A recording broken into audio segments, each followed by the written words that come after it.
toutes ces puissances, entre autres l'Allemagne, puisque c'était fait déjà avant, les États-Unis, même si nous pensons que les États-Unis roulent avec plusieurs vitesses à la fois, j'ose croire qu'ils sont sincères, et aujourd'hui la France, j'ose croire qu'ils vont aller au-delà pour demander des sanctions,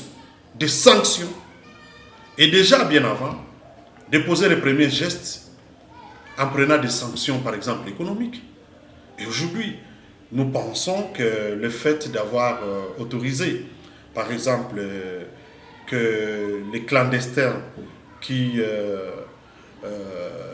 accèdent au Royaume-Uni illégalement doivent être envoyés au Rwanda, cette mesure doit être remise en cause, doit être annulée, parce que la démarche de recevoir des étrangers, de hors la loi, des clandestins au Rwanda, ce n'est pas parce que le Rwanda a de l'espace pour les accueillir, du moment qu'ils ne sont pas capables de contenir leurs frères qui ont fui leur pays depuis 1994.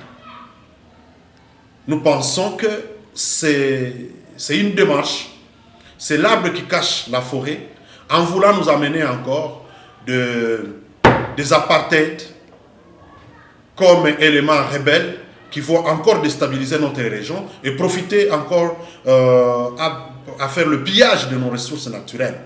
Comment vous trouvez que le Rwanda, par exemple, soit déclaré sur au niveau des statistiques du commerce international, premier exportateur, par exemple, des minéraux, dont ils n'ont pas de gisements dans leur pays. Alors que ces gisements sont justement sur le territoire congolais. C'est tout ce qu'ils essaient de faire, entretenir un climat de conflit pour qu'ils profitent pour piller, prendre nos ressources sans contrôle. Nous pensons que c'est ici l'occasion même de rappeler ce que disaient les chefs de l'État. Nous n'avons pas, nous Congolais, de problème avec les Rwandais, parce que notre vocation est scellée.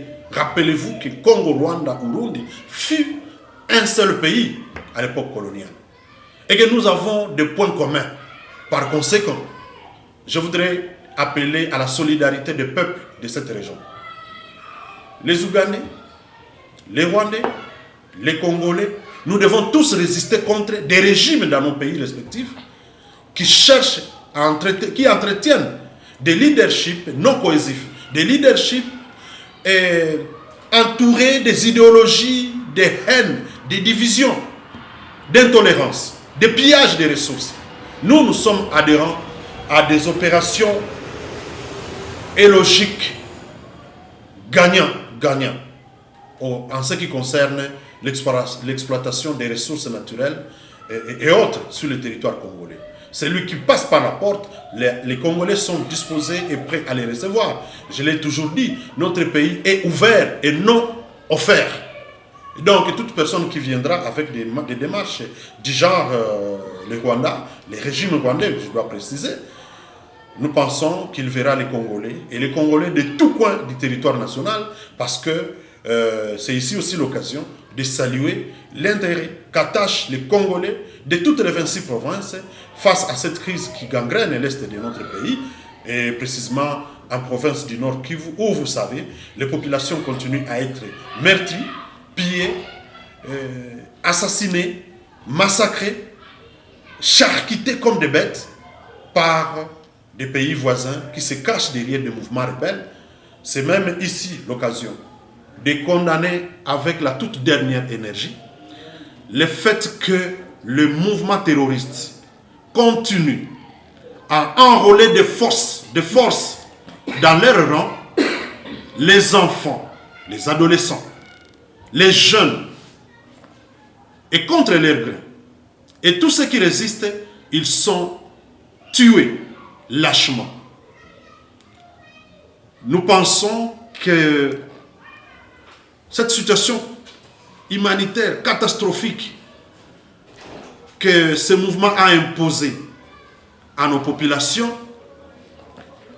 est une énième situation de crimes de guerre, crimes contre l'humanité, ajoutés à ces recrutements forcés des ados et jeunes dans les rangs de ces mouvements terroristes. Les terroristes étant condamnés par l'humanité, je voudrais ici aussi solliciter la solidarité humanitaire, la solidarité mondiale de toutes les puissances pour barrer la route à ces mouvements terroristes qui ont élu domicile les territoires congolais au Nord Kivu.